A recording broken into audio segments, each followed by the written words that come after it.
They said I was free to go whenever I wished, so long as I paid a debt they never meant to end. England, 1825. The grand entrance hall of Hargrave Manor gleamed under the afternoon light filtering through tall windows, each surface polished to perfection. Eleanor Sutton moved through the corridor with her head bowed, a wooden bucket heavy in her grip. The water sloshed against the sides as she walked, her worn boots making barely a sound against the marble floor.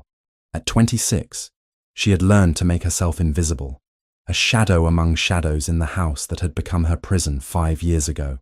"You missed a spot near the doorway." Mrs. Pemberley's sharp voice cut through the silence. The gouvernante stood at the top of the stairs, her grey dress immaculate, her expression carved from stone. His lordship expects perfection when the Duke arrives this afternoon. Eleanor nodded without looking up. "Yes, Mrs. Pemberley. And you will remain in the cellar during the visit. We cannot have—" The older woman paused, her lips thinning. "We cannot have you wandering about when there are guests. The cellar." Eleanor's hands tightened around the bucket handle.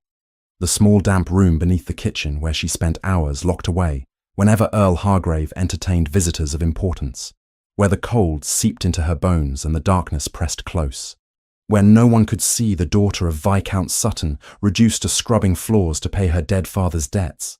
"I understand," Eleanor whispered. Mrs. Pemberley descended 3 steps, her eyes narrowing. "Do you? His lordship has been generous, allowing you to work off what your father owed rather than sending you to debtor's prison. You would do well to remember that." Generous. The word tasted like ash in Eleanor's mouth, but she swallowed it down with all the other words she could never speak. Her father, Viscount Sutton, had died 5 years ago, leaving behind debts that Earl Hargrave had purchased with unseemly haste. Debts that somehow never decreased no matter how many years Eleanor worked, no matter how many hours she spent scrubbing, cleaning, serving. "I will go to the cellar now," Eleanor said quietly. "After you finish the entrance hall. The Duke of North Vale is not a man to be kept waiting, and his lordship wishes to make a favourable impression." The Duke of North Vale. Eleanor had heard the name whispered among the servants. Julian Merrick, a man known for his sharp business sense and his reputation for fairness. She wondered what business brought him to Hargrave Manor, then pushed the thought away. The concerns of dukes and earls had nothing to do with her anymore. She worked quickly, methodically, her hands red and raw from the harsh soap. The entrance hall had to be perfect, every surface gleaming. Through the windows, she could see Thomas, the butler, directing the outdoor staff as they prepared the grounds. Thomas, at least, had kind eyes. He never struck her, never raised his voice. Sometimes he left extra bread in the kitchen when Mrs. Pemberley was not looking. The sound of horses' hooves on gravel drew her attention. Eleanor straightened, casting a quick glance through the window. A magnificent black carriage rolled up the drive, pulled by 4 matched greys. The North Vale crest gleamed on its side, and Eleanor felt her stomach tighten. She needed to disappear before the guest arrived. "Eleanor!" Mrs. Pemberley's voice cracked like a whip. "The cellar, now!" Eleanor abandoned the bucket and hurried through the servants' corridors, her heart pounding. Behind her, she heard the front doors opening, heard Earl Hargrave's booming voice, welcoming his distinguished guest. She descended the narrow stairs that led to the cellar, each step taking her deeper into the cold darkness below. The cellar door closed behind her with a solid thunk, followed by the scrape of the bolt sliding into place. Eleanor stood in the blackness for a moment, waiting for her eyes to adjust. Thin slivers of light crept through the gaps around the small window high on the wall, barely enough to see by. The space smelled of damp earth and old stone, and in winter, the cold was so fierce she could see her breath. She sank down onto the wooden crate that served as her only seat and wrapped her arms around herself. Above, she could hear the muffled sounds of voices, of footsteps crossing the floor. The Duke and the Earl discussing whatever business brought men of such standing together. Land, perhaps, or investments, things that existed in a world Eleanor no longer belonged to. She closed her eyes and thought of her father. Viscount Sutton had been a kind man, perhaps too kind, generous with his friends, trusting in business. She remembered his library, the smell of leather and pipe tobacco, the way he would read to her in the evenings. He had wanted her to marry well, to be happy. He would weep if he could see her now. Time passed slowly in the darkness. Eleanor had no way to mark it except by the changing angle of the thin light from the window. She tried not to think about the hours stretching ahead, tried not to remember the last time she had been locked here for nearly 2 days when the Earl had hosted a weekend hunting party. Above, a door slammed. Voices rose, though she could not make out words. Then silence fell again, heavy and oppressive. Eleanor shifted on the crate, her body aching from the morning's labour. Her mind drifted to dangerous places, to thoughts of escape that could never be. Where would she go? She had no money, no connections. The Earl had made certain everyone knew she was working to repay her father's debts, a dutiful daughter honouring her family's obligations. No one would help her. No one would question it. The light from the window began to fade as afternoon turned to evening. Eleanor's stomach growled, but she had learned to ignore hunger. Mrs. Pemberley would bring something eventually, though it might be nothing more than stale bread and water. She thought of her father's face, the way he had smiled at her. "You have your mother's strength," he used to say. "Never forget that, Eleanor. You are stronger than you know." But her mother had died when Eleanor was 8, and her father had followed 12 years later, and now she was alone in the dark, locked in a cellar like a criminal. What strength was there in that? A sound drew her attention. A scraping noise near the window. Eleanor stood, her heart racing. Rats, perhaps, or the wind. But then she heard it again, deliberate and careful. Someone was outside the window. She moved closer, standing on the crate to peer through the narrow opening. In the fading light, she could see a shadow moving, and then Mrs. Pemberley's face appeared briefly before vanishing again. Eleanor held her breath, confusion washing over her. Then she noticed it. The window, which was always latched tight from the outside, sat slightly ajar. Not much, just a finger's width, but enough to make her pulse quicken. Had Mrs. Pemberley left it open deliberately? Or was it an accident? Eleanor stared at that gap for a long time as darkness settled fully around her. Above, she could hear the sounds of dinner being served, the clink of crystal, the low murmur of conversation. The Duke was still there, still conducting his business with Earl Hargrave. She pressed her hand against the cold stone wall and closed her eyes. Tomorrow would be another day of endless work, of invisible servitude, of a debt that would never be paid. Unless... No, she pushed the thought away. Escape was impossible. Where would she go? What would she do? The Earl would find her, bring her back, and the punishment would be severe. But her eyes kept returning to that window, to the thin line of lesser darkness where it sat unsealed, and deep in her chest, something stirred that she had thought long dead. Not quite hope, not yet, but perhaps the memory of what hope had once felt like, before 5 years of darkness had buried it beneath layers of exhaustion and despair. The darkness in the cellar seemed to breathe around Eleanor as she lay curled on the thin blanket Mrs. Pemberley had thrown down hours ago. Sleep would not come. Her mind circled endlessly around that window, that small gap of possibility. Above, the house had finally fallen silent. The guests had withdrawn to their chambers, the Earl had retired, and the servants had finished their evening duties. Eleanor rose slowly, her body stiff from the cold. She climbed onto the crate and examined the window more carefully. It was narrow, barely wide enough for her slender frame, but it might be possible. The thought terrified her. 5 years of obedience, of swallowing her pride and accepting her fate, had taught her that resistance only brought pain. But something had shifted inside her during those hours in the dark. Perhaps it was exhaustion. Perhaps it was the memory of her father's voice, telling her she was stronger than she knew. Or perhaps it was simply that a person could only endure so much before something broke. And what broke in Eleanor was not her spirit, but her fear.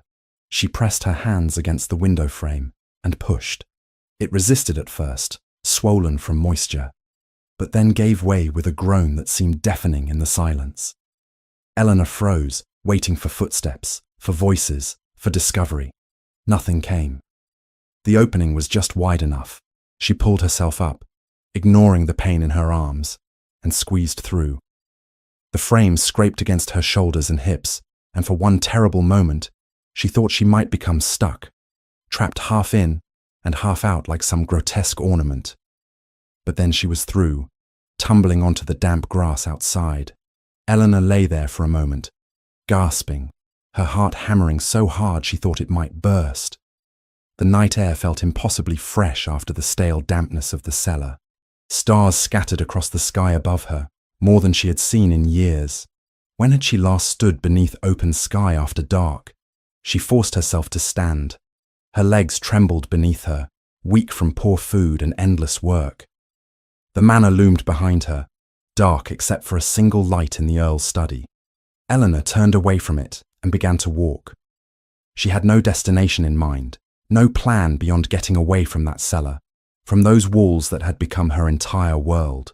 Her bare feet moved across the lawn toward the eastern wing of the manor, the oldest part of the building.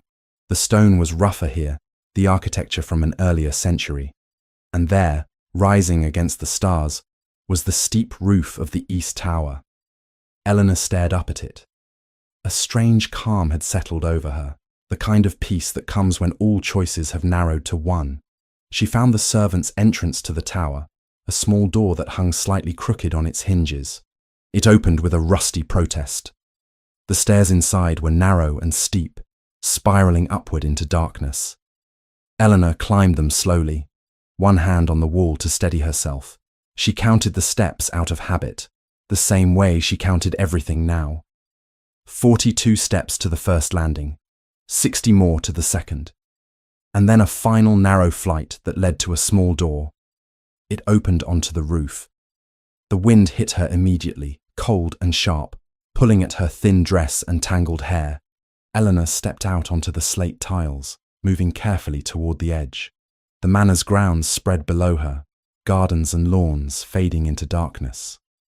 Beyond that, she could see the lights of distant houses, pinpricks of warmth in the night, other lives being lived, other people who were not locked in cellars and forgotten. She stood at the edge and looked down. It was a long drop, far enough that there would be no recovery, no waking up to find herself still trapped in this nightmare, far enough to finally end the endless cycle of work and hunger and isolation that had become her existence. "I am sorry, Father," she whispered to the wind. "I tried to honor your memory. I tried to be strong, but 5 years had proven too much. 5 years of watching her life drain away in the service of a debt that never decreased, in the hands of a man who saw her as nothing more than property. 5 years of being invisible, of being less than human." Eleanor closed her eyes and felt the wind push against her. One step. That was all it would take. One step, and she would be free. "Stop!" The voice came from behind her, firm and clear. Eleanor's eyes flew open and she spun around, her foot slipping on the slate. For a terrible moment she teetered on the edge, her arms windmilling, and then a strong hand caught her wrist and pulled her back onto solid roof. She found herself staring at a man she had never seen before, tall, with dark hair that the wind whipped around his face and eyes that reflected the starlight. He was dressed in evening clothes, fine wool and silk, and she realized with a jolt that this must be the Duke of North Vale. "Let me go," Eleanor said, trying to pull away, but his grip was firm. "I will not," he replied, "not until you step away from that edge. You have no right. I have every right to prevent someone from throwing their life away." His voice was steady, but not unkind. "Come away from there, please." Eleanor stared at him. Part of her wanted to resist, to fight, to reclaim the one choice she had left. But something in his eyes stopped her. Not pity exactly, something else. Recognition, perhaps, as if he saw her not as a servant or a debtor, but as a person. She let him guide her away from the edge, her legs suddenly weak. They sat down together on the slate tiles, the Duke keeping a careful distance, but positioning himself between her and the drop. "What is your name?" he asked. "Eleanor." Her voice came out hoarse. "Eleanor Sutton." She saw something shift in his expression. "Sutton. The Viscount's daughter?" I was. Bitterness crept into her voice. Now I am nothing. A servant working to repay debts that will never be satisfied. Tell me, he said simply. And so she did. Perhaps it was the darkness, or the exhaustion, or the fact that she had nothing left to lose. She told him about her father's death, about the Earl purchasing the debts, about 5 years of servitude that had stripped away everything she once was. She told him about the cellar, about being locked away like something shameful whenever guests arrived. The Duke listened without interrupting. When she finished, silence stretched between them for a long moment. "What is your name?" Eleanor asked finally. It seemed absurd that she had shared her darkest truths with someone whose name she did not even know. "Julian Merrick, Duke of North Vale." He paused. "I came to Hargrave Manor today to discuss a land transaction, but I found myself uneasy. Something about the house felt wrong. Everything about that house is wrong," Eleanor said quietly. "I could not sleep," Julian continued. "So I walked in the gardens, and I saw you climb through that window. I followed because I was curious and then concerned." His eyes met hers. "I'm glad I did." Eleanor looked away. "You should not have stopped me. You should have let me finish what I came here to do." "No," the word was firm. "Whatever debts you think you owe, whatever burden you carry, your life is worth more than that. Your father would not want this for you." Tears stung Eleanor's eyes at the mention of her father. "My father is dead, and I am so tired. Every day is the same. There is no end to it, no hope of anything better. I am 26 years old, and my life is over. Your life is not over." Julian's voice softened. "Not if you choose to fight for it." "Fight?" Eleanor laughed, the sound bitter. "Against an earl, against the weight of legal debts. I have no money, no connections, no power. What fight could I possibly make? You are not alone in this." Julian stood and offered her his hand. "Come with me, away from this roof, away from this darkness. Let me help you." Eleanor stared at his outstretched hand. Every instinct screamed not to trust him. He was a nobleman, a duke, a man who existed in the same world as Earl Hargrave. Why would he help her? What could he possibly gain? But as she sat there on the cold slate tiles, the wind biting through her thin dress, she realized she had two choices. She could refuse his help and wait for another opportunity to finish what she had started. Or she could take his hand and see if there was any truth to his words, if there was any possibility of escape that did not require her death. Her father's voice echoed in her memory. "You are stronger than you know." Eleanor reached up and placed her hand in his. Julian's grip was warm and steady as he helped her to her feet. Her legs threatened to give way, and he caught her elbow to steady her. "When did you last eat?" he asked, concern evident in his voice. "This morning. Bread and water." Eleanor swayed slightly. "I am fine." "You are not fine." Julian guided her toward the tower door. "Can you walk?" "Yes." She forced herself to move, one foot in front of the other. "But where are we going? If the Earl discovers I left the cellar, the Earl will discover nothing. Not tonight." Julian's jaw tightened. "There is an inn 1/2 mile down the road. I will take you there, and we will determine what comes next." "An inn?" Eleanor stopped, pulling back. "I cannot. My reputation—" "Your reputation?" Julian turned to face her fully. "Eleanor, your reputation is the least of your concerns right now. You were locked in a cellar. You were prepared to end your life rather than face another day in that house. Do you truly care what gossips might say?" He was right, of course. What did reputation matter when she had nothing left?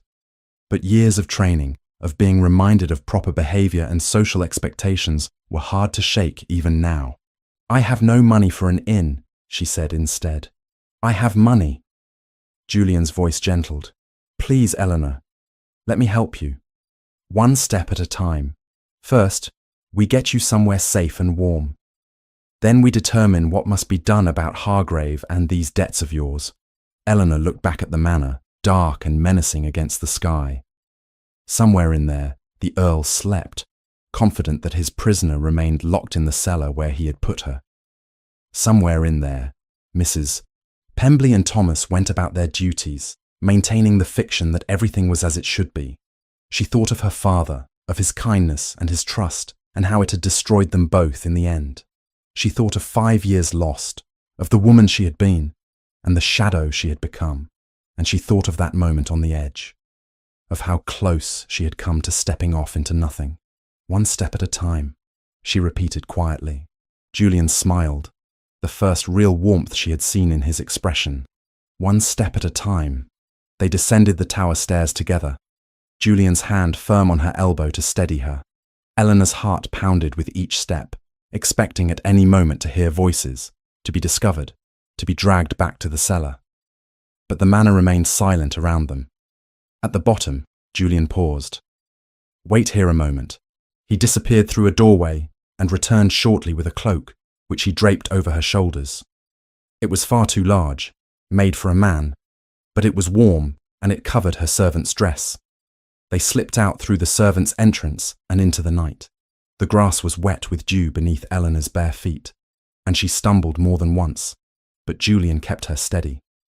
They moved quickly across the grounds, keeping to the shadows, until they reached the road. "Not much farther," Julian said quietly. "Can you continue?" Eleanor nodded, though her legs shook with exhaustion. But with each step away from Hargrave Manor, she felt something shift inside her. Not hope, not yet, but perhaps the beginning of something that might one day become hope, if she was brave enough to reach for it. The inn was a modest establishment, its windows glowing warmly in the pre-dawn darkness. Julian guided Eleanor through a side entrance, and she was grateful he did not take her through the main room where curious eyes might see the bedraggled woman in a servant's dress and borrowed cloak. He spoke briefly with the innkeeper, a middle-aged woman whose expression shifted from suspicion to concern when she saw Eleanor's condition.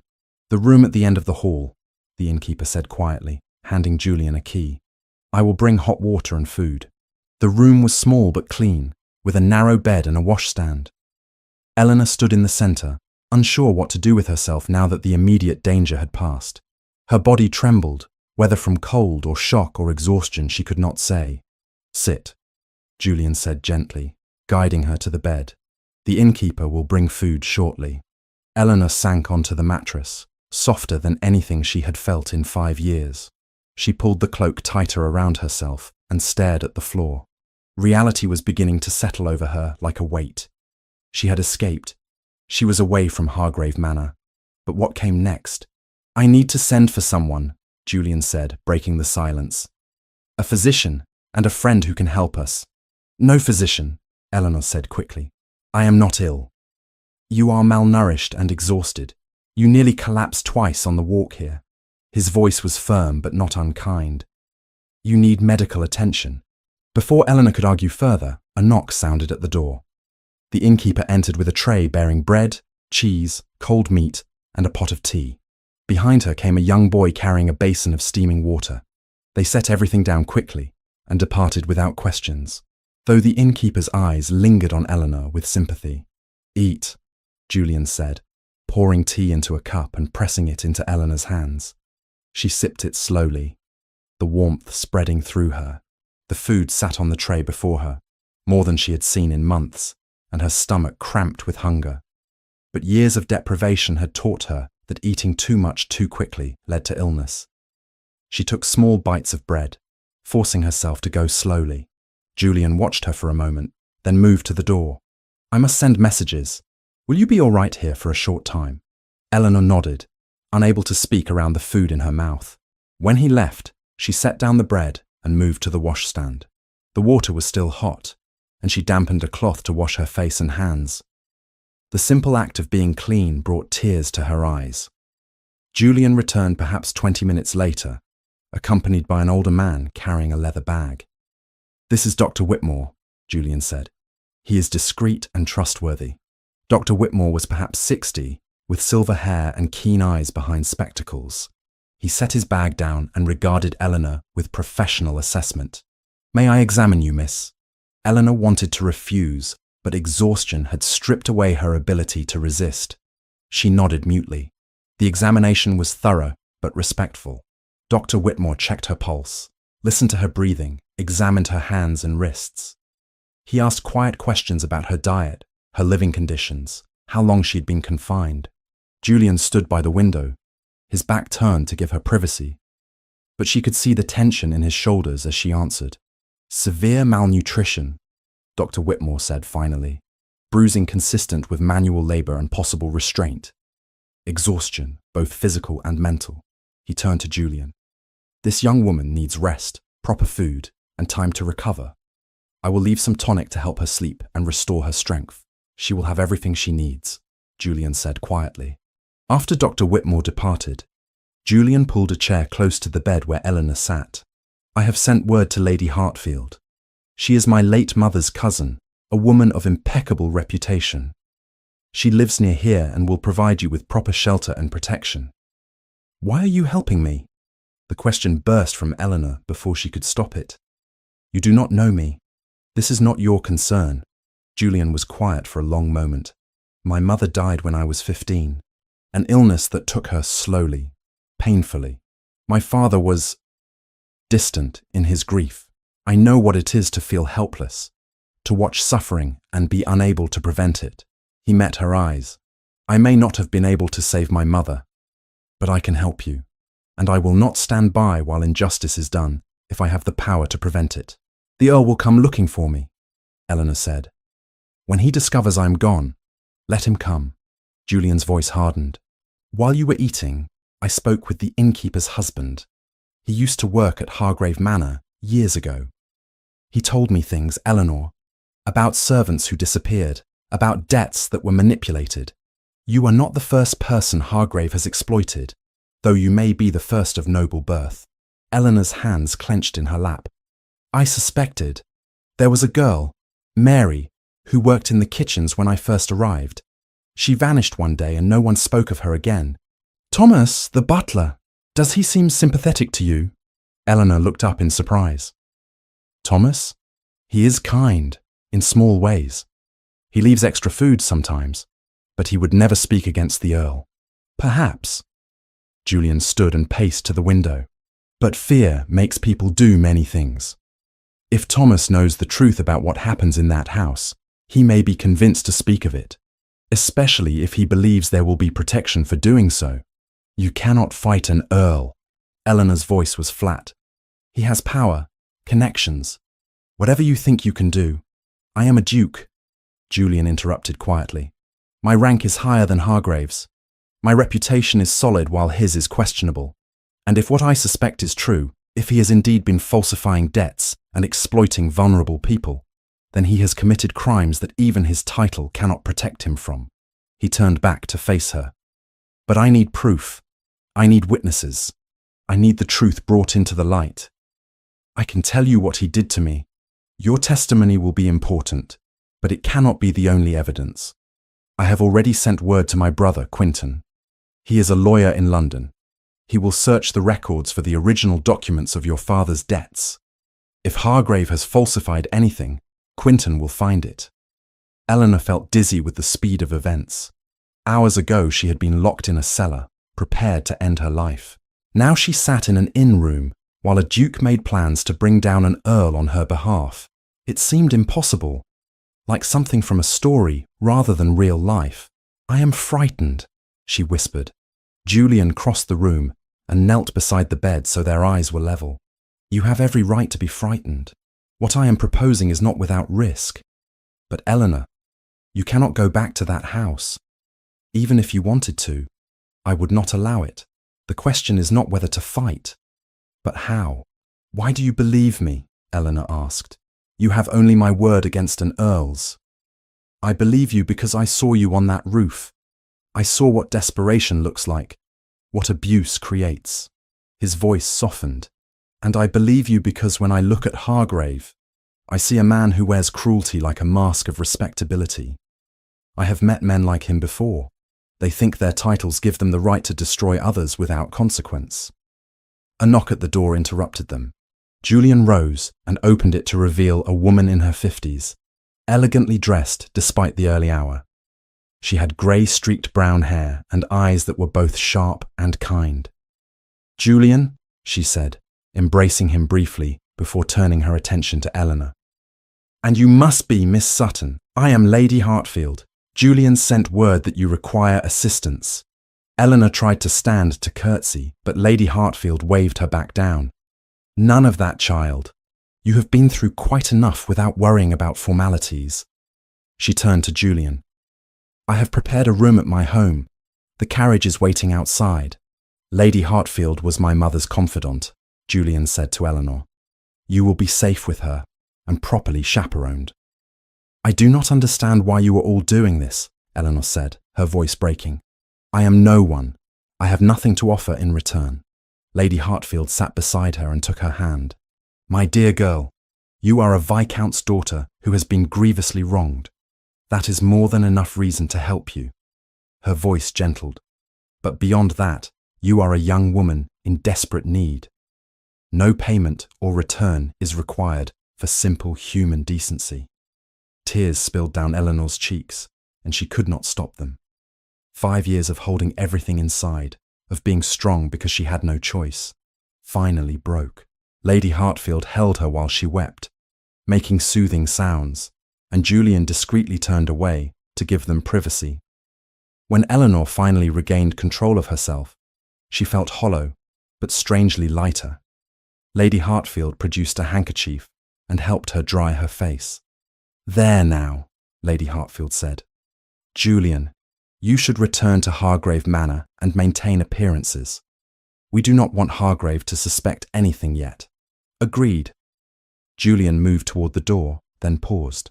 "Eleanor, I give you my word that I will do everything in my power to see justice done, but you must promise me something in return."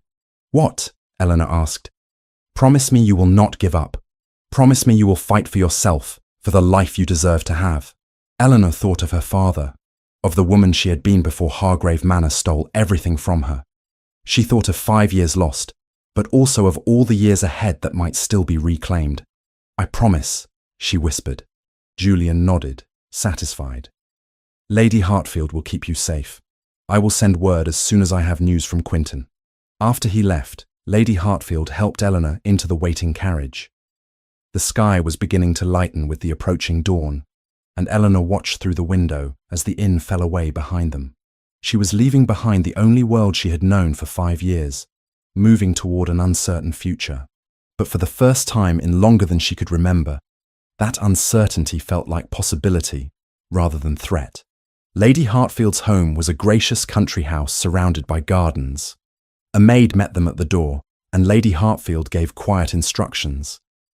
Eleanor was led to a bedroom that seemed impossibly luxurious after the cellar, with a proper bed and clean linens and windows that opened onto morning sunlight. "Rest now," Lady Hartfield said gently. "You are safe here. No one will hurt you. When you wake, we will talk more about what comes next." Eleanor lay down on the soft bed, and sleep claimed her almost immediately. Her last conscious thought was of Julian's words. "You will fight for yourself, for the life you deserve to have." Perhaps, she thought, as darkness took her. Perhaps there was still a life worth fighting for after all. Eleanor woke to sunlight streaming through gauze curtains, disoriented and confused. For a moment, she thought she was still in the cellar, and the light was a dream. But then memory returned. The roof, Julian, Lady Hartfield, escape. She sat up slowly, her body aching but less desperately than before. A glance at the window showed the sun high in the sky. She had slept most of the day away. On the chair beside her bed lay a dress, simple but clean and well made, in a soft blue that reminded her of dresses she had owned before her father died. A knock at the door preceded a young maid entering with a tray. "Lady Hartfield asked me to bring you some broth and bread, miss. She said to start with simple foods until your stomach adjusts." Eleanor accepted the tray gratefully. The maid helped her wash and dress, treating her with gentle respect that brought tears to her eyes. When had she last been treated as a person, rather than property? Lady Hartfield found her in the sitting room an hour later, staring out the window at gardens she could barely comprehend. Freedom felt strange, like a language she had forgotten how to speak. "How do you feel?" Lady Hartfield asked, settling into a chair nearby. "Strange," Eleanor admitted. I keep expecting someone to tell me I must return to work, or that I am not permitted to be in this room. You are permitted to be anywhere in this house you wish. You are my guest, Eleanor, not a servant. Lady Hartfield poured tea from a pot that had been brought in. Julian sent word this morning. His brother Quinton has the documents and is travelling from London. He should arrive tomorrow. What did the Duke tell the Earl? Eleanor's hands trembled slightly around her teacup. About my disappearance. Julian returned to the manor this morning and expressed surprise that you were missing. He suggested you might have run away during the night. The Earl was quite agitated, apparently. But there is nothing he can do without admitting he was keeping you locked in a cellar, which would raise questions he cannot afford to answer. Eleanor absorbed this. So, he must pretend I simply left. Precisely.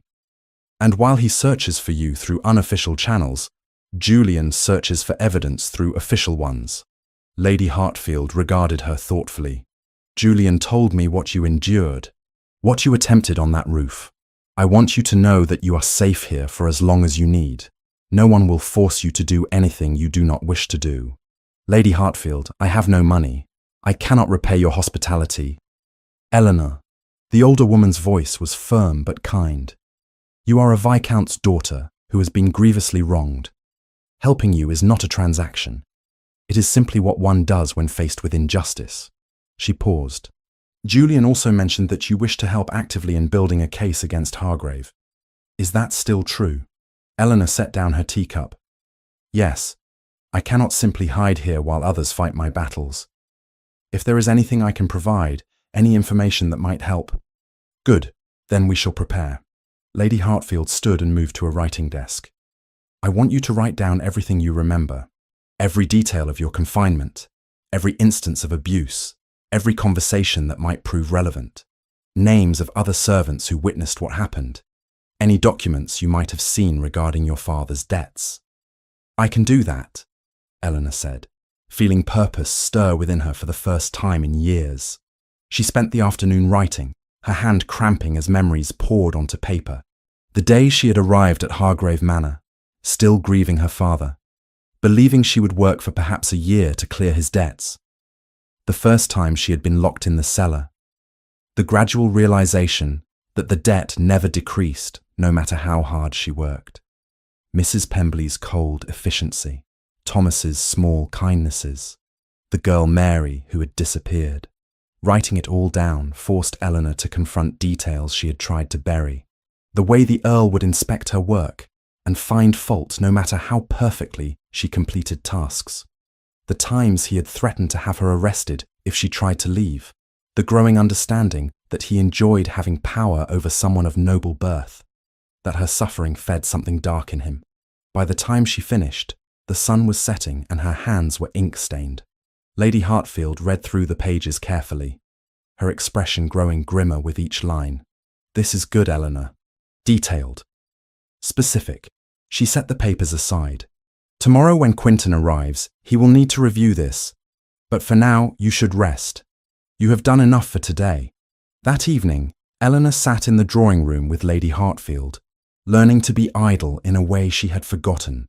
The older woman spoke of her own life, of her late husband, of the years she had spent helping Julian's mother navigate society. She treated Eleanor not as a victim to be pitied, but as an equal, and that simple dignity meant more than Eleanor could express. Julian arrived the following morning with Quinton. Eleanor had been awake for hours, too nervous to sleep. She stood as they entered the drawing room, smoothing her borrowed dress. Quinton Merrick was 28, with the same dark hair as his brother, but warmer eyes. He bowed to her respectfully. Miss Sutton, I am honoured to meet you, though I wish it were under better circumstances. Thank you for your help, Eleanor said quietly. Let us sit and discuss what I have found. Quinton opened a leather portfolio and withdrew several documents. Miss Sutton, your father did owe money when he died. Approximately £300, a significant sum but not insurmountable. The debts were legitimate, owed to several creditors. Eleanor nodded. She had known her father struggled financially in his final years. However, Quinton continued, his voice hardening, Earl Hargrave purchased those debts from the original creditors for less than their face value, which is legal. What is not legal is what he did afterward. He altered the documents to show a debt of £700 rather than £300. And he added interest clauses that were never part of the original agreements. The room fell silent. Eleanor stared at the documents Quinton laid before her, seeing her father's signature alongside falsified numbers. "Are you certain?" Julian asked, though his tone suggested he had expected this. "Completely. I have the original documents from the creditors. They do not match what Hargrave claimed. He's been keeping Miss Sutton in servitude based on fraudulent debt." Quinton turned to Eleanor. "You should have been free to leave 3 years ago.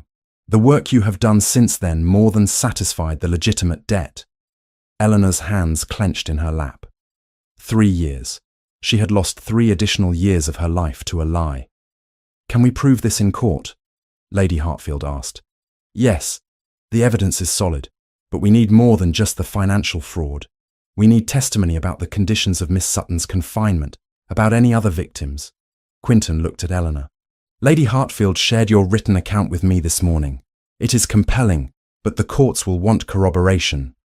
"Thomas," Eleanor said. "The butler. He has been there for years.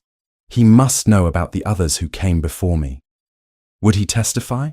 Julian asked. "I do not know. He is afraid of the Earl, but he is not cruel. Perhaps if he knew he would be protected." Eleanor trailed off, uncertain. "I will speak with him," Julian said firmly. "If I can convince him that giving testimony will not result in punishment, he may cooperate. Men like Hargrave maintain power through fear. Once that fear is broken, the truth often follows." "There is something else," Quinton said. "I made inquiries in the village near Hargrave Manor. There were 2 servants who worked there before you, Miss Sutton. Both young women. One supposedly ran away in the night. The other died, officially from a fall down the stairs." "Mary," Eleanor whispered. "And before her, there was another girl. I only heard whispers about her. If we can locate the families of these women, if they will speak about what they know or suspect, it strengthens our case considerably." Quinton gathered his papers. "But I must warn you all, this will not be quick or easy. Hargrave is an earl. He has connections, resources. Taking him down will require absolute certainty in our evidence and careful management of how we present our case." "How long?" Eleanor asked. "Weeks, perhaps months. We must be thorough." Eleanor felt something crumble inside her. She had hoped for swift justice, for immediate resolution. But she forced herself to nod. "Then we must be patient." Julian moved to stand beside her chair. "Eleanor, I know this is not what you wish to hear, but we will succeed. Hargrave will face consequences for what he has done. What if he finds me before then? What if he will not?" Julian's voice was absolute. "I have positioned men to watch the roads leading here. If Hargrave makes any move toward you, I will know immediately. And if he is foolish enough to try, he will only provide us with more evidence of his guilt." Over the following days, Eleanor settled into an uneasy routine at Lady Hartfield's home. She continued to write down every detail she could remember, answering Quinton's careful questions. Julian visited frequently, bringing news of his investigation. He had approached Thomas the butler and found the man torn between fear and conscience. Thomas had not yet agreed to testify, but he had not refused either. He had, however, confirmed that there were others before Eleanor who had suffered under Hargrave's cruelty. Eleanor found herself drawn to Julian in ways she had not expected. His dedication to her case went beyond obligation. He listened to her, asked her opinions, treated her as an equal. When she spoke of her father, Julian shared memories of his own mother, and she saw the grief he still carried. One afternoon, they walked in Lady Hartfield's gardens together. Eleanor was slowly regaining strength, her body recovering from years of poor nutrition. "You have given up so much time to help me," Eleanor said. "Your business, your responsibilities." "Nothing is more important than seeing justice done," Julian replied. "And Eleanor, helping you is not a burden. It is." He paused, seeming to search for words. "It is important to me. You are important to me." Eleanor felt her cheeks warm. "You barely know me. I know that you survived 5 years of abuse that would have broken most people. I know that even in your darkest moment, you had strength enough to accept help when it was offered. I know that you are fighting now, not just for yourself, but for the others Hargrave hurt. Julian stopped walking and turned to face her. I know enough, Eleanor. She looked away, overwhelmed. I do not know who I am anymore. The girl I was before my father died, she is gone. And the woman I became at Hargrave Manor, I do not wish to be her either. I feel lost. Then we will find who you are meant to be. Together, if you will allow it. Julian's voice was gentle. One step at a time, remember. Eleanor met his eyes and saw something there that made her breath catch. Not pity, not duty. Something warmer, something that frightened and thrilled her in equal measure. One step at a time, she agreed softly. That evening, Quentin arrived with news that shifted everything. He had located the family of Mary, the girl who had supposedly fallen down the stairs. Her mother was willing to speak, and what she had to say would change the nature of their case entirely. Mary's death was no accident, Quentin said grimly. Her mother has letters Mary sent before she died, speaking of her fear of the Earl. And there is a witness, another servant who saw what truly happened that night. Julian's expression hardened. Then we move forward. No more waiting. I want Thomas brought here under protection. I want every piece of evidence gathered, and I want Hargrave to know that his crimes are about to be exposed. Eleanor felt fear and hope war within her chest. The fight was truly beginning, and there would be no turning back now. The following week brought a flurry of activity that left Eleanor both exhausted and exhilarated. Thomas arrived at Lady Hartfield's home under cover of darkness, brought by Julian's men, and visibly terrified. Eleanor met him in the drawing room, and the butler's eyes filled with tears when he saw her. "Miss Sutton," he said, his voice breaking, "I am so sorry. I should have done something, said something years ago." "You are here now," Eleanor replied, surprised by the steadiness in her own voice. That is what matters. Thomas's testimony proved damning. He had worked at Hargrave Manor for 15 years and had witnessed the Earl's cruelty towards servants escalate over time. He confirmed that Mary had not fallen down the stairs, but had been pushed during an argument with the Earl. He spoke of another girl before Eleanor, a farmer's daughter named Alice, who had disappeared entirely after threatening to report Hargrave's abuse to the magistrate. The Earl paid the magistrate to look the other way, Thomas said, shame thick in his voice. And he paid Alice's family to stay silent about her disappearance. I heard him boasting about it to Mrs. Pembley once, saying that everyone has a price. Quentin wrote everything down meticulously, asking careful questions to establish timeline and details. Julian paced the room like a caged animal, his anger barely contained. "We have enough," Quentin said finally. The falsified debts, Eleanor's testimony, Thomas's account, and Mary's mother's letters. This is sufficient to bring before the House of Lords. "Not yet," Julian said sharply. Everyone turned to look at him. Hargrave still has influence. If we move too quickly, he will use his connections to muddy the waters, to cast doubt on our witnesses. We need something more, something that will make his allies abandon him before we even enter that chamber. "What do you suggest?" Lady Hartfield asked. Julian stopped pacing. "We expose him socially first, carefully, subtly, plant seeds of doubt among his peers, make them question his character before we ever present formal charges. By the time this reaches the House of Lords, Hargrave should have no friends left to defend him." "That could take weeks," Eleanor protested. "And what if he discovers what we are doing? What if he flees?" "He will not flee. Men like Hargrave never believe they can truly be brought down. His arrogance is his weakness." Julian's eyes met hers. "I know you want this finished quickly, Eleanor. But if we are hasty, we risk him escaping justice entirely. Can you trust me in this?"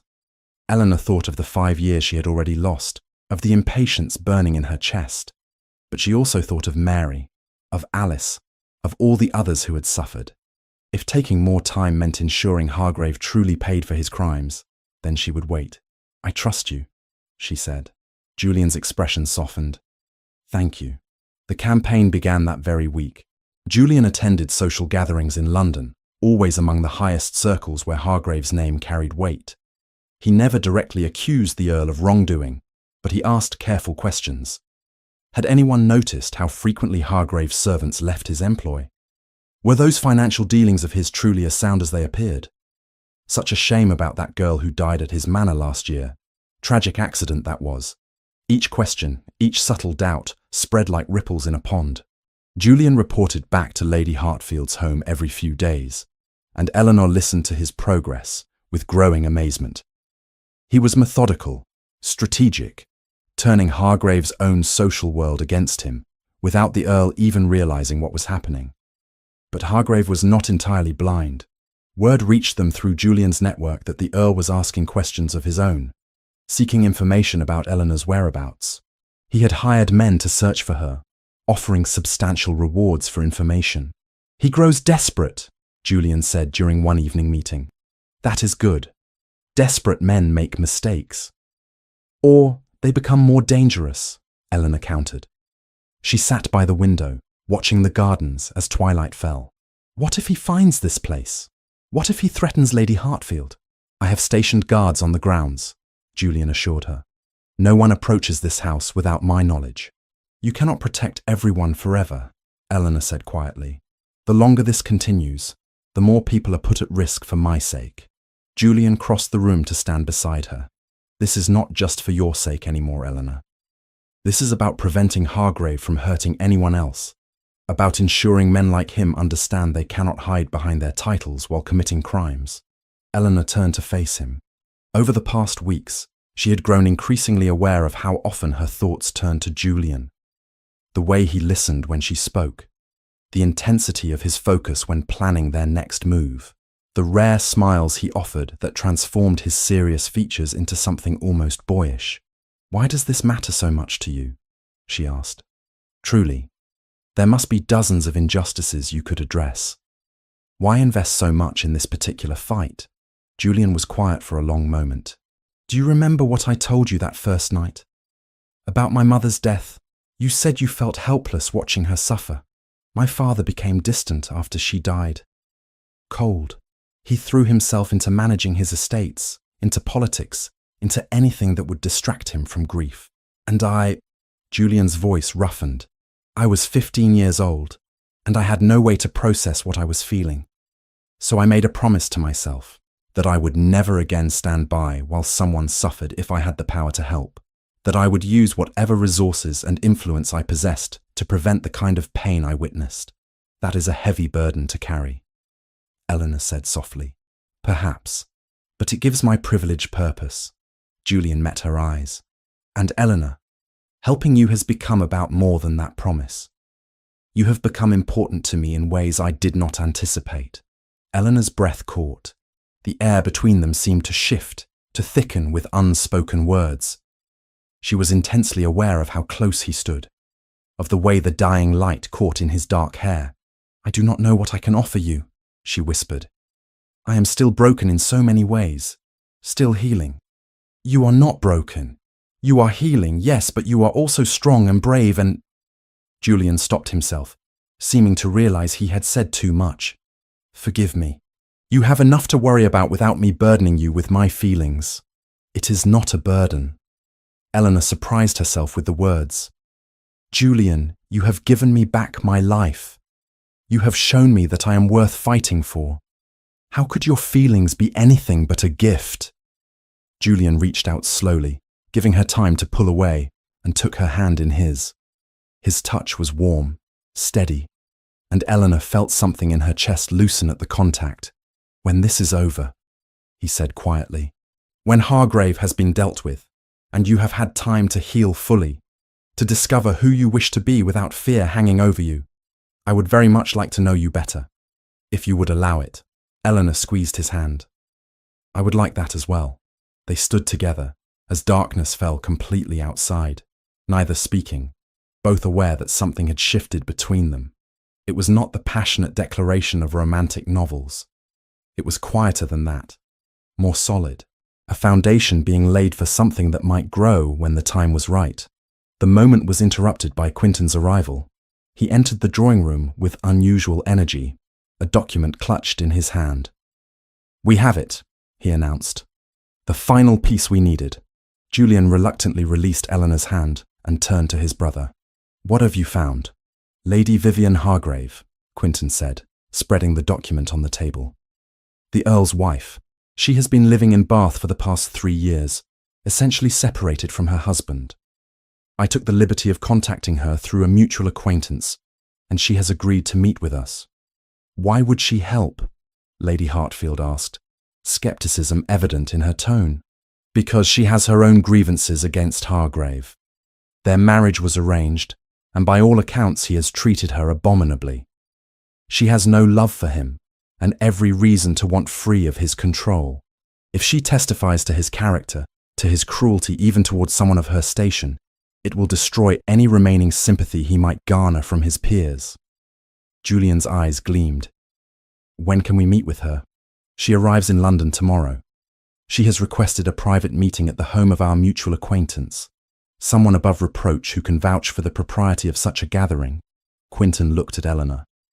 She specifically asked if you would be present, Miss Sutton. She wishes to hear your story directly from you. Eleanor felt nervousness flutter in her stomach. Of course, if it will help. There is risk in you travelling to London, Julian said immediately. Hargrave has men searching for you.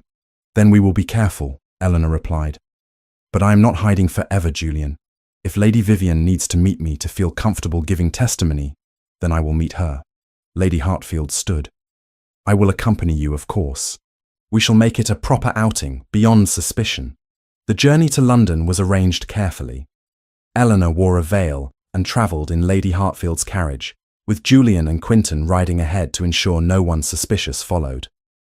They arrived at a townhouse in Mayfair belonging to a Lady Rothwell, a widow of impeccable reputation, who had agreed to host their meeting. Lady Vivian Hargrave proved to be a woman in her late 30s, handsome rather than beautiful, with intelligent grey eyes and a mouth set in a firm line. She studied Eleanor carefully when they were introduced. You are very young, Lady Vivian said, and you truly worked as a servant in my husband's house for 5 years. Yes, my lady, Eleanor replied. From the time I was 21 until I escaped several weeks ago. Escaped? Lady Vivian's mouth twisted. An interesting choice of word for leaving one's place of employment. She sat down and gestured for the others to do the same. I want the truth, Miss Sutton. All of it. I have heard rumours, accusations, but I must know exactly what my husband did before I decide whether to involve myself in this matter. Eleanor took a breath and began to speak. She told Lady Vivian everything, from her father's death to the falsified debts, from the cellar to the roof where Julian had found her. She spoke of Mary and Alice, of Thomas's testimony, of 5 years stolen from her life. When she finished, silence filled the room.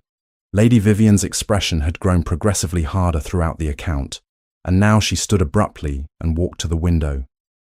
I knew Vincent was cruel, she said finally. I knew he had a vicious temper and took pleasure in exerting power over those weaker than himself. But this is beyond even what I imagined. She turned back to face them. He tried to have me declared mad once, did you know? 7 years ago, when I first attempted to leave him. He told our friends I was suffering from nervous hysteria. If not for my brother's intervention, I might have been locked away in an asylum. I am sorry, Eleanor said quietly. Do not apologize for him. Lady Vivian's voice was sharp. I will testify. I will tell the House of Lords exactly what kind of man Vincent Hargrave is, and I will make certain that every person of influence in London knows the truth before he ever steps foot in that chamber. Julian stood and bowed to her. Thank you, Lady Vivian. Your courage in this matter will not be forgotten. Courage? Lady Vivian laughed bitterly. No, Your Grace, this is not courage. This is simply a woman who has been silent too long, finally finding her voice. They spoke for another hour, Quinton carefully documenting everything Lady Vivian could tell them about Hargrave's character and history. By the time they prepared to leave, Eleanor felt something close to hope stirring in her chest. The pieces were falling into place. Soon, very soon, Hargrave would face justice for everything he had done. The attack came 3 nights after their return from London. Eleanor had been sleeping fitfully. her dreams filled with shadowy figures and locked doors. She woke to the sound of breaking glass somewhere below, followed by shouts. Her heart lurched into her throat as she scrambled from bed, pulling a robe around herself. Lady Hartfield burst into the room, her face pale in the candlelight. "Come quickly. We must get you to the safe room." "What is happening?" "Men at the gates. They have overwhelmed the guards."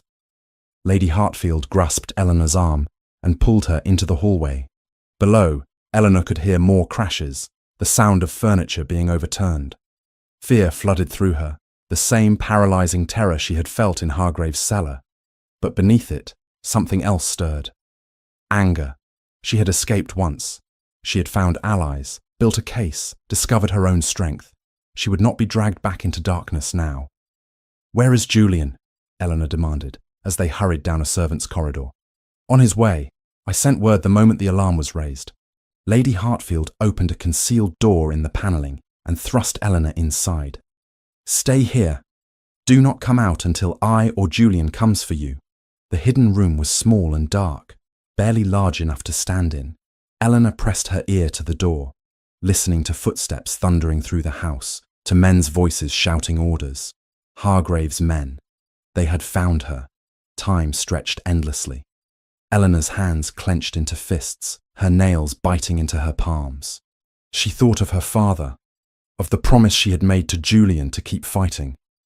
She thought of Mary and Alice and all the others who had not survived Hargrave's cruelty. She would not join them. She would not let him win. The sounds of struggle eventually faded. Eleanor heard new voices, Julian's among them, commanding and authoritative. Then footsteps approached her hiding place, and the door opened to reveal Julian, his face grim and his coat torn at the shoulder. "Eleanor," relief flooded his expression. "Thank God you are safe." She stumbled out of the cramped space and into the hallway. "What happened? Did they—" "My men arrived in time. Hargrave sent 6 men to take you, but they have been subdued. 3 are injured but alive. The others fled when reinforcements came." Julian's hands gripped her shoulders, his eyes searching her face. "Are you hurt?" "No. Lady Hartfield got me to safety before they reached this floor." Eleanor's voice shook despite her best efforts to steady it. "Where is she? Is she—" "I am here, child." Lady Hartfield appeared behind Julian, looking dishevelled but unharmed. A bit shaken, but nothing more serious than that. Eleanor felt her legs weaken with relief, and Julian steadied her. "I am sorry," she whispered. "I am so sorry I brought this danger to your home." "Nonsense!" Lady Hartfield's voice was firm. "Hargrave brought this danger. You are the victim here, Eleanor. Do not forget that." "She is right," Julian said. "And this attack may have been the Earl's greatest mistake. He has now committed assault and attempted kidnapping in front of multiple witnesses. That alone is grounds for immediate arrest." "Will it be enough?" Eleanor asked. "He is still an Earl. He can still claim this was a misunderstanding, that he was simply trying to recover his servant. No court will accept that defense, not with the evidence we have already compiled." Quinton emerged from a side room, his expression fierce despite his usual calm demeanour. "This was a criminal act, witnessed by respectable people. The moment we present this to the authorities alongside the rest of our case, Hargrave is finished." Eleanor wanted to believe him, but fear still clawed at her chest. What if he tries again? What if next time? "There will be no next time," Julian interrupted. "You are coming to North Vale, my estate in Yorkshire. It is remote, heavily staffed, and far more defensible than anywhere near London. Hargrave will not reach you there." "Yorkshire is days away," Eleanor protested, "which is precisely why you will be safe there. We leave at first light." Julian's tone left no room for argument. "Lady Hartfield, you should come as well. I will not risk Hargrave retaliating against you for sheltering Eleanor." "I accept your invitation gratefully," Lady Hartfield said, "though I suspect Vincent Hargrave is too concerned with his own neck now to spare thoughts for revenge against me." They departed for Yorkshire the next morning in a convoy of 3 carriages surrounded by armed men. Eleanor watched through the window as Lady Hartfield's home disappeared behind them, feeling unmoored. Every time she thought she had found solid ground, it shifted beneath her feet. Julian rode in the carriage with Eleanor and Lady Hartfield for most of the journey. his presence solid and reassuring.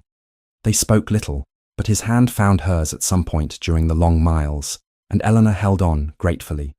North Vale Estate revealed itself on the third day of travel, rising from the Yorkshire countryside like something from a dream. It was massive, built of grey stone that caught the afternoon light, surrounded by rolling hills and dense forests. Eleanor stared at it through the carriage window, overwhelmed. "This is your home?" she asked Julian. "One of them, but my favourite." He smiled slightly. "I grew up here. My mother loved these hills." They were greeted by her efficient staff, who asked no questions about the armed escort or the sudden arrival of guests.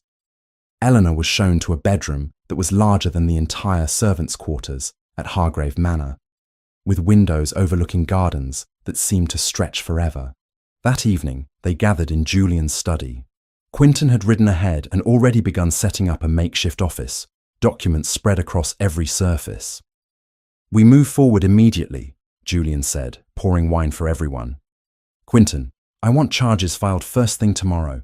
Falsification of debts, unlawful imprisonment, assault, attempted kidnapping, everything. The attack gives us leverage we did not have before." Quinton agreed.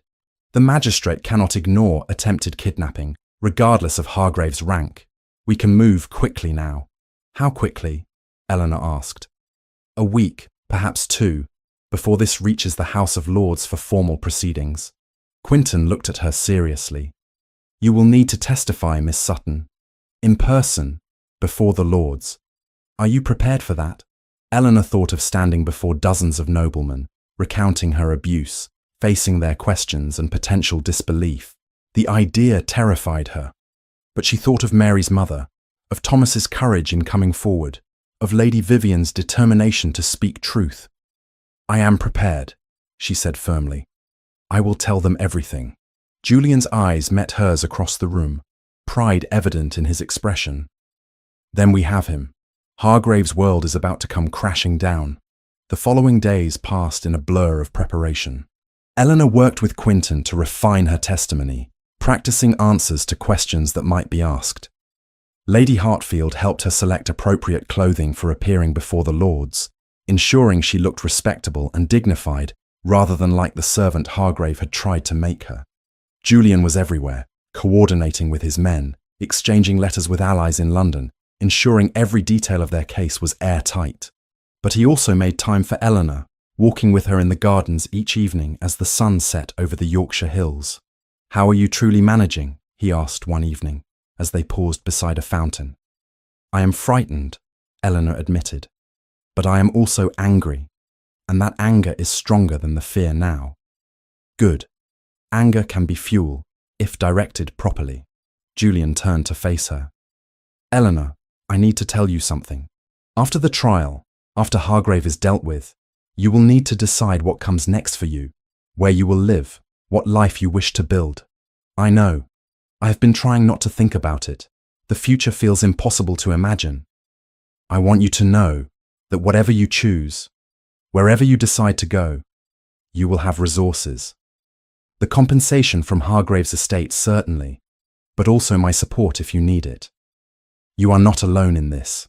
Eleanor looked up at him, at this man who had saved her life, and asked nothing in return.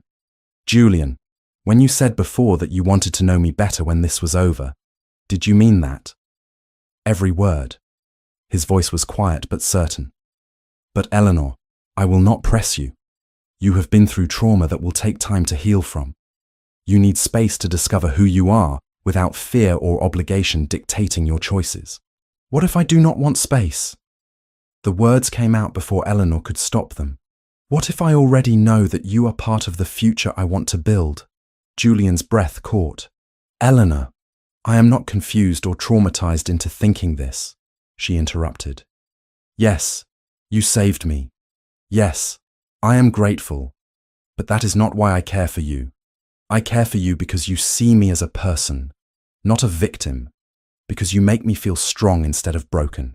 Because when I imagine tomorrow and the day after and all the days beyond, I want you in them." For a long moment, Julian simply looked at her. Then he reached out and cupped her face gently in his hands. "May I kiss you?" "Yes," Eleanor breathed. The kiss was soft at first, tentative, as if they were both afraid of breaking something precious. Then Julian's arms came around her, and Eleanor pressed closer, feeling safe and wanted in a way she had never experienced. When they finally pulled apart, both were breathing hard. "I love you," Julian said, the words simple and sure. "I think I have since that night on the roof, when you took my hand and chose to fight instead of giving up." Eleanor felt tears prick her eyes, but they were not tears of sadness. "I love you too. I did not think I could feel this way, after everything. But you made me believe in more than just survival." They stood together as darkness fell over North Vale, holding each other against the world. Tomorrow would bring more preparation for the trial, more strategy and legal maneuvering. But tonight, Eleanor allowed herself simply to feel. To feel love, hope, and the solid certainty that she was exactly where she belonged. A commotion from the house drew their attention. They turned to see Quinton hurrying across the lawn, his expression urgent. "News from London," he called as he approached. "Hargrave has made a move. He has petitioned for your immediate return to his custody, claiming you are mentally unstable and a danger to yourself." Eleanor felt ice flood through her veins. "He is using what I tried to do on the roof against me. He is desperate," Julian said, his jaw tight. "This is the act of a man who knows he is losing." "Quinton, what grounds does he claim? That you are his legal ward, responsible for debts, and that you attempted self-harm while in his care. He is trying to paint himself as the concerned guardian, and you as unreliable." "But that is a lie," Eleanor protested. "He locked me in a cellar. He drove me to that roof. We know that. Now we need to make certain the Lords know it too." Julian's arm tightened around Eleanor's waist. "We moved the timeline up. Quinton, can we be ready to present our case within 3 days? It will be rushed, but yes, everything is essentially prepared." Quinton looked at Eleanor. "But you must be ready, Miss Sutton. Hargrave will attack your character, your stability. You must stand firm against that." Eleanor thought of the girl in the cellar, the one who had given up hope. Then she thought of who she had become since Julian found her on that roof. She had survived. She had found her strength. She would not let Hargrave take that from her now. "I am ready," she said. "Let him come. Let him try to break me again. He will find I am not so easily broken anymore." The House of Lords chamber was far more intimidating than Eleanor had imagined. She stood in a small antechamber with Julian, Quinton, and Lady Hartfield, listening to the murmur of voices beyond the heavy doors. Dozens of the most powerful men in England waited inside, ready to judge her testimony and decide Hargrave's fate. "You do not have to do this," Julian said quietly, taking her hand. "We have other witnesses. If standing before them is too much—" "No," Eleanor squeezed his fingers. "I need to do this. Not just for justice, but for myself. I will not let him silence me anymore." The doors opened, and a clerk gestured them forward. Eleanor walked into the chamber with her head high, refusing to let her fear show. The room was circular, with rows of seats rising in tiers around a central floor. Lords in their formal robes filled the benches, their faces ranging from curious to skeptical to openly hostile. And there, seated among his peers, was Earl Vincent Hargrave. He looked older than Eleanor remembered, his face drawn and pale, but his eyes burned with fury when they locked on her, and she saw the promise of vengeance in them. She forced herself to look away, to focus instead on the Lord Chancellor who would oversee these proceedings. "Miss Eleanor Sutton," the Lord Chancellor intoned, "you have brought serious charges against Earl Hargrave. You will now present your testimony under oath." Eleanor stepped forward to the witness stand, her legs steadier than she had hoped. She placed her hand on the Bible offered to her and swore to tell the truth. Then she began to speak. She told them everything, about her father's death and the debts she had inherited, about Hargrave purchasing those debts and demanding she work as a servant in his household, about 5 years of brutal labour, of being locked in the cellar, of meals withheld as punishment. She spoke clearly and precisely, the way Quinton had taught her, citing specific dates and incidents. "You claim these debts were falsified," one lord interrupted. But Earl Hargrave has presented documents showing legitimate loans. Those documents are forgeries, my lord. Quinton stood and approached with a portfolio. We have obtained the original debt agreements from the creditors. The amounts do not match what the Earl claimed. He altered the figures to nearly double what was actually owed. Murmurs rippled through the chamber. Quinton laid out the documents side by side on a table visible to all, pointing out the discrepancies. Several lords leaned forward to examine them more closely. "This is outrageous," Hargrave burst out, half rising from his seat. "These are clearly the forgeries, created to defame me. I purchased those debts in good faith."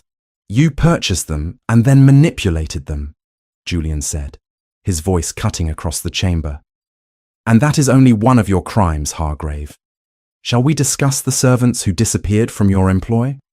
The girl who allegedly fell to her death down your stairs?" "Accidents happen," Hargrave said coldly. "Servants come and go. You cannot prove—" "Thomas Bennet," the Lord Chancellor called. "Step forward." Thomas entered the chamber, visibly terrified but resolute. He had spent days preparing for this moment, and now he stood before the assembled lords and began to speak. He confirmed Eleanor's account of her treatment. He described the conditions of her confinement. And then he spoke of Mary.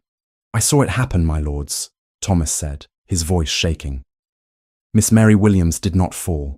The Earl pushed her during an argument. She struck her head on the stone steps and died nearly instantly. The Earl paid the magistrate to rule it an accident and paid Mary's family to accept that ruling without question." The chamber erupted in voices. The Lord Chancellor called for order, pounding his gavel. Hargrave was on his feet now, his face red with rage. "This man is lying. He is my servant, bought and paid for by the Duke to give false testimony." "I have never received a penny from the Duke," Thomas said firmly. "I came forward because I could no longer live with what I witnessed, because I am tired of being afraid." "Lady Vivian Hargrave," the Lord Chancellor called. Eleanor watched as Lady Vivian entered, elegant and composed despite the tension in the room. She took her oath and turned to face the assembly with her chin raised. "My lords, I have been married to Vincent Hargrave for 18 years. In that time, I have witnessed his cruelty firsthand. He is a man who takes pleasure in exercising power over those weaker than himself. He has threatened me, isolated me, and once attempted to have me declared insane when I sought to leave him." Her voice was steady, unflinching. "The charges Miss Sutton brings are entirely consistent with the man I know him to be." "You are my wife," Hargrave snarled. "You are bound to support me, not undermine me with lies." "I am bound by marriage, not by loyalty to a monster," Vivian shot back.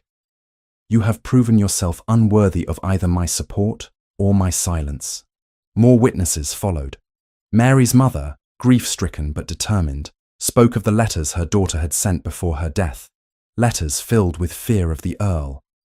A former magistrate, now retired and beyond Hargrave's influence, admitted under questioning that he had been paid to overlook irregularities at Hargrave Manor. Each testimony built upon the last, creating an undeniable picture of systematic abuse and corruption.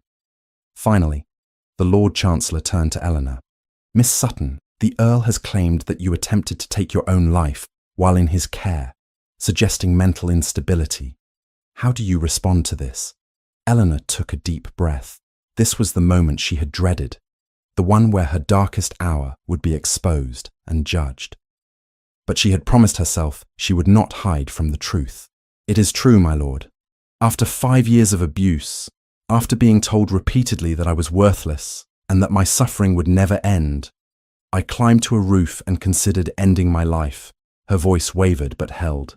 "But that desperation was not madness. It was the natural result of prolonged cruelty and complete hopelessness. The Earl drove me to that edge as surely as if he had pushed me himself." "And yet you chose not to jump," another lord observed. "Because the Duke of North Vale found me and reminded me that I had worth, that my life mattered, that there might be justice if I was brave enough to seek it." Eleanor's eyes found Julian in the gallery. "He saved my life, not through force, but through compassion and truth." The Lord Chancellor studied her for a long moment. "Earl Hargrave claims he was attempting to recover you as his legal ward when his men attacked Lady Hartfield's residence. He maintains this was a lawful act. There was nothing lawful about sending 6 armed men to kidnap a woman in the middle of the night, Julian said, standing. Multiple witnesses can attest to the violence of that attempt.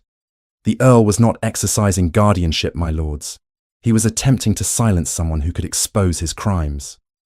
Crimes you have invented, Hargrave shouted. This is a conspiracy orchestrated by the Duke because he wishes to take over my lands. He seduced this girl into making false accusations. Enough! The Lord Chancellor's voice cracked like a whip. Earl Hargrave, you will contain yourself or be removed from this chamber. We have heard extensive testimony supported by documentary evidence. The charges against you are severe and the evidence compelling. The proceedings continued for another hour as various lords questioned the witnesses and examined the documents. Eleanor answered every question put to her, refusing to be shaken even when some lords clearly doubted her account. She could feel Hargrave's hatred radiating from across the chamber, but she no longer feared it. She had faced him and survived. Nothing he could do now would break her. Finally, the Lord Chancellor called for a recess to allow the lords to deliberate. Eleanor was led back to the antechamber, where Lady Hartfield embraced her tightly. You were magnificent, the older woman said. So brave, so clear. They must believe you. Some of them do, Quinton said, entering behind them. But others are reluctant to move against an earl without absolute certainty. We need something more, something that removes all doubt. What more can we provide? Julian asked, frustration evident in his voice. We have testimony, documents, multiple witnesses. We need to show them the man himself, Eleanor said quietly. Everyone turned to look at her.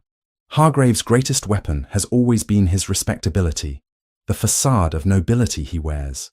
But I have seen what lies beneath that facade. If we can make him show his true nature before the lords. How? Quinton asked. Eleanor thought of 5 years of watching the Earl, of learning his patterns and his triggers. He cannot stand to be contradicted or questioned. His pride is enormous.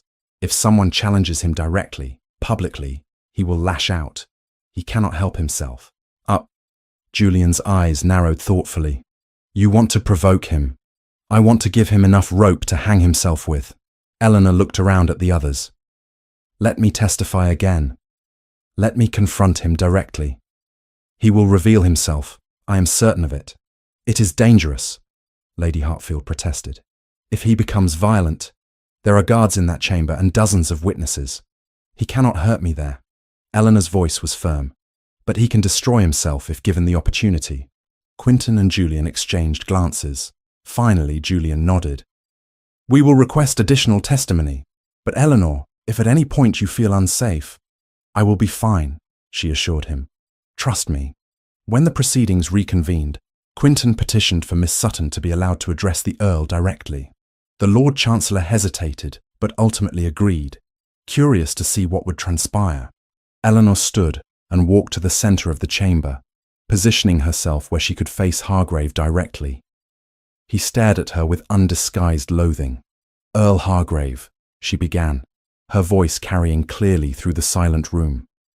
You have claimed that I am mentally unstable, that you were acting as a concerned guardian.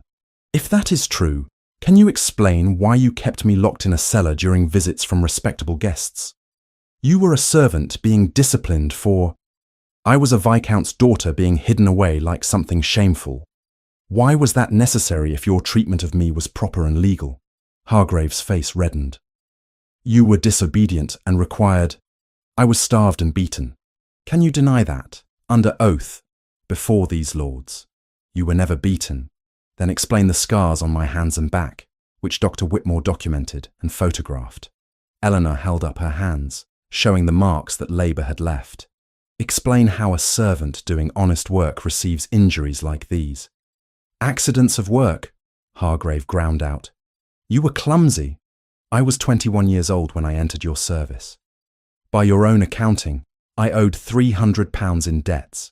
At a generous wage for a servant of £60 per year, even with room and board deducted, those debts should have been satisfied within 5 years at most. Yet you claimed I still owed you money when I escaped. Can you explain that arithmetic, my lord? Hargrave rose from his seat, his hands clenched into fists. You are twisting facts, you manipulative little... I am stating simple arithmetic. Perhaps you could enlighten us all as to where my calculations are wrong. You owed what I said you owed. You will pay what I demand. Hargrave was shouting now, his composure shattered. You are nothing, do you understand? Nothing. A debtor, a servant, property to be used as I see fit. The chamber exploded in shocked voices. Several lords were on their feet, calling for order. Hargrave seemed to realize what he had said, his face going from red to white in an instant. I meant, that is not, he stammered. You meant exactly what you said, Eleanor replied calmly. That you see people as property, that you believe your title gives you the right to abuse and exploit those beneath you. That is who you truly are, Earl Hargrave. Not the respectable nobleman you pretend to be, but a cruel man who takes pleasure in others' suffering. Hargrave lunged toward her, murder in his eyes. Guards seized him immediately, dragging him back as he fought against them, screaming obscenities at Eleanor that made several lords cover their ears in shock. The Lord Chancellor pounded his gavel repeatedly. Remove Earl Hargrave from this chamber. He has proven himself unworthy of the dignity of these proceedings. As guards hauled the still struggling Hargrave away, Eleanor remained standing in the centre of the chamber, her heart pounding but her head high. She had done it. She had made him show his true face to everyone who mattered. The deliberation after that was swift. The lords emerged within the hour with their decision. Earl Vincent Hargrave was stripped of his title and all privileges thereof. His estates were forfeit, to be sold with proceeds distributed to his victims. He would face criminal trial for fraud, unlawful imprisonment, and murder. Justice, finally, had come for the man who thought himself above it. Eleanor stood beside Julian as the verdict was read, her hand in his, and felt something lift from her chest that had weighed there for 5 years. She was free, truly, finally free. 6 months had passed since the trial that brought down Earl Vincent Hargrave. Eleanor stood in the garden at Northvale Estate, watching the first snow of winter dust the Yorkshire hills with white. The world looked clean, new, as if nature itself had decided to turn a fresh page. Behind her, the house bustled with preparations. Lady Hartfield directed servants with her usual efficiency, ensuring every detail was perfect. Quinton had arrived from London the previous evening, bringing final documents that required Eleanor's signature, and Julian was somewhere inside, likely in his study, handling the endless correspondence that came with managing his estates. Eleanor pulled her cloak tighter and breathed in the crisp air. 6 months. Sometimes it felt like a lifetime ago that she had stood on that roof, prepared to end everything. Other times, the memories felt so close she could almost touch them. But the nightmares came less frequently now, and when they did, Julian was there to hold her until she found peace again. The sound of footsteps on gravel made her turn. Thomas approached, looking healthier than she had ever seen him. After the trial, Julian had offered him employment at North Vale, and Thomas had accepted gratefully. He had proven himself invaluable, managing the household staff with quiet competence. Miss Sutton, he said, bowing slightly. His Grace asked me to tell you that the solicitor has arrived with the final papers regarding the Hargrave estate settlement. Thank you, Thomas. Eleanor smiled at him. And please, you may simply call me Eleanor when we are not in company. You are not my servant here. Thomas's eyes crinkled with warmth. Old habits, miss. But I will try to remember. They walked back to the house together. Inside, warmth and light greeted them, so different from the cold darkness of Hargrave Manor. Eleanor would never take such simple comforts for granted again.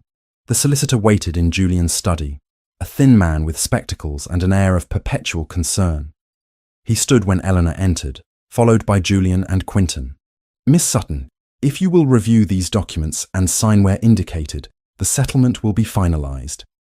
The solicitor spread papers across Julian's desk. The sale of Hargrave's properties has been completed. After debts and legal fees, the remaining sum comes to £42,000. Of that, you are entitled to £15,000 as primary victim and heir to the falsified debts. Eleanor stared at the figure. £15,000. More money than her father had ever possessed. More than she could have imagined having. It felt unreal. The remainder has been distributed to the families of Mary Williams and Alice Fletcher, as well as smaller sums to other servants who provided testimony, the solicitor continued. Earl Hargrave himself has been transported to a prison where he will serve 20 years for his crimes. 20 years! The man who had stolen 5 years of her life would lose 20 of his own. Eleanor felt no joy in it, only a quiet sense that balance had been restored. She signed the documents carefully, her hand steady. When the solicitor departed, she remained standing by the desk, looking down at the bank draft that represented her compensation. "What will you do with it?" Quinton asked gently. "Such a sum could purchase a home, fund investments, ensure your security for life. I have been thinking about that." Eleanor looked up at the two brothers who had become so important to her. "Lady Hartfield and I have been corresponding with other women, wives and daughters of noblemen, who find themselves trapped in situations similar to what I endured. There are more than I ever imagined. Women with nowhere to turn, no resources, no protection from abusive husbands or fathers or guardians.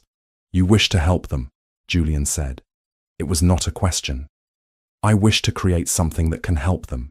A foundation, perhaps, that provides legal assistance and safe housing for women escaping abuse. Somewhere they can go when they have nowhere else." Eleanor's voice grew stronger as she spoke. "I cannot give back the years that were stolen from me, but I can ensure other women do not lose their years the same way." Quinton smiled. "That is a worthy use of the funds. I would be honored to help establish such a foundation legally. And I suspect I could find other lawyers willing to donate their time to the cause." "As could I," Julian added. "Properties could be purchased or donated to serve as safe houses. Staff employed to protect and assist the women who seek help." He moved to stand beside Eleanor. "You would do remarkable good with this." "We would do remarkable good," Eleanor corrected. "I cannot do this alone. I will need help, advice, resources beyond what I possess." "Then you shall have them," Lady Hartfield said from the doorway. She entered the study with her usual grace. "I have already begun compiling a list of potential donors and supporters. Several ladies of my acquaintance are quite eager to contribute to such a cause." Eleanor felt tears prick her eyes, but they were good tears. "Thank you. All of you. I could never have imagined 6 months ago that I would be standing here planning something like this." "6 months ago you were fighting just to survive," Julian said quietly. "Now you are fighting to help others do the same. That is who you have always been, Eleanor. Strong, compassionate, determined. Hargrave tried to break those qualities in you, but he failed." That evening, Eleanor found herself alone in the library, staring into the fire. The house had grown quiet as everyone retired to prepare for dinner. She thought of her father, wondering what he would think of the woman she had become. Would he be proud? Or disappointed that she had endured so much? He would be proud. Eleanor turned to find Julian in the doorway. He crossed the room to sit beside her. "How did you know what I was thinking?" she asked. "Because I know you. And I know that you wonder sometimes if you could have done things differently. If you could have escaped sooner or fought harder." Julian took her hand. "But Eleanor, you survived. You kept yourself alive through 5 years of hell. And when the opportunity came to seek justice, you took it. Your father would be immensely proud of that. I hope so." Eleanor leaned her head against his shoulder. "I wish he could have known you. I think you would have liked each other." "I wish that too." Julian was quiet for a moment. "Eleanor, there is something I need to ask you. Something I have been waiting to ask until you had time to heal. To discover who you wish to be without fear dictating your choices." Eleanor lifted her head to look at him. "What is it?" Julian stood and drew her to her feet. Then, to her shock, he lowered himself to one knee, pulling a small velvet box from his pocket. "6 months ago, I found you on a roof and convinced you to take my hand. You have held that hand every day since, through trials and testimony and the slow work of healing. You have become the strongest, bravest, most remarkable woman I have ever known." He opened the box to reveal a ring, a simple band with a single sapphire that matched her eyes. Eleanor Sutton, would you do me the extraordinary honor of becoming my wife? Eleanor's breath caught in her throat. She had known this moment might come, had felt it approaching in the way Julian looked at her, the way his touch lingered. But now that it was here, she felt overwhelmed by the enormity of it. Julian, are you certain? I am not who I was before Hargrave. I have scars, nightmares. There are days when I struggle simply to believe I deserve happiness. I am absolutely certain. Julian's voice was firm.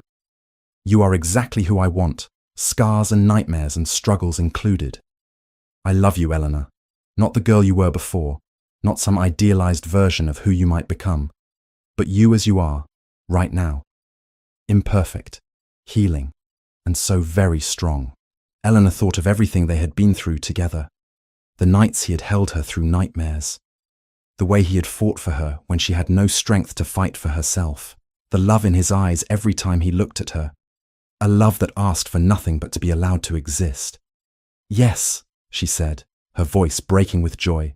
Yes, Julian, I will marry you. He slipped the ring onto her finger and stood, pulling her into his arms. When he kissed her, Eleanor felt complete in a way she had never imagined possible. This was not a fairy tale ending where the broken girl was saved by the prince. This was two people who had found each other in darkness and chosen to walk toward light together. The wedding took place 6 weeks later in the small chapel at North Vale. It was intimate, attended only by those who truly mattered. Lady Hartfield wept happily throughout the ceremony. Quinton served as best man, his usual solemnity cracking into genuine joy.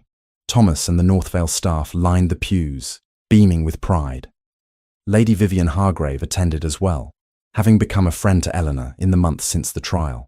She had obtained her legal separation and now lived independently, working alongside Eleanor to establish the foundation for abused women. As Eleanor walked down the aisle in a gown of ivory silk, she thought of all the paths that had led her to this moment. The grief of losing her father, the horror of Hargrave Manor, the desperation of that night on the roof. Each terrible thing had brought her here, to Julian, to purpose, to a life she had thought lost forever. When the vicar pronounced them husband and wife, Julian kissed her tenderly, and Eleanor knew she was exactly where she belonged. 2 years later, Eleanor stood once again in the gardens at North Vale, but this time she held a child in her arms. Her son, Henry, named for her father, gazed up at her with curious blue eyes. He was 6 months old, healthy and happy, and Eleanor loved him with a fierceness that sometimes frightened her. Julian approached across the lawn, accompanied by a young woman Eleanor did not recognize. The woman looked nervous, her clothes worn, and her eyes haunted in a way Eleanor knew all too well. "Eleanor, this is Margaret Cole," Julian said gently. "She arrived this morning, seeking help from the foundation. I thought you might wish to speak with her." Eleanor handed Henry to Julian and turned her full attention to Margaret. She saw herself in this woman's face, saw the fear and desperation she remembered so well. "You are safe here," Eleanor said softly. "Whatever you have endured, whatever you are fleeing, you are safe now. We will help you." Margaret's eyes filled with tears. "They said you would understand, that you had been through something similar." "I have. And I survived, Margaret. So will you." Eleanor took the younger woman's hand. "Come inside. Let us talk about what happens next." As they walked toward the house, Julian falling into step beside them, with Henry gurgling contentedly in his arms, Eleanor felt profound gratitude. Not for the suffering she had endured, but for the strength it had revealed in her, for the life she had built from the ashes of despair. That evening, after Margaret had been settled in one of the foundation's safe houses and Henry had been put to bed, Eleanor and Julian sat together on the terrace overlooking the grounds. The sun set over the Yorkshire hills, painting the sky in shades of gold and pink. "Do you ever think about that night?" Julian asked quietly. "The night I found you on the roof?" "Every day," Eleanor admitted, but not with regret anymore. "I think about how close I came to losing all of this, to never knowing you, never having Henry, never helping women like Margaret." She leaned against him. "I think about how much I would have missed. I think about it too. about how easily I could have looked away, dismissed what I saw, returned to my comfortable life without involving myself in your troubles. Julian's arm tightened around her. I am grateful every day that I did not. Eleanor turned to look at him. This man who had saved her life by reminding her it was worth saving. Julian, do you remember what you said to me that night? That my life was worth more than any debt I thought I owed. I remember. You were right. My life was worth more, is worth more. And every day I wake up in this beautiful place, with you beside me and our son sleeping peacefully, and women like Margaret finding safety through our foundation, I feel that worth. I feel the value of surviving, of fighting, of refusing to let darkness win. You inspire me, Julian said simply. Every single day, you inspire me. They sat in comfortable silence as night fell over North Vale. Somewhere in the house, Henry made small sleeping sounds. In London, the Foundation's offices would open tomorrow to help another woman escape abuse. In a prison far away, Vincent Hargrave served his sentence, his power broken forever.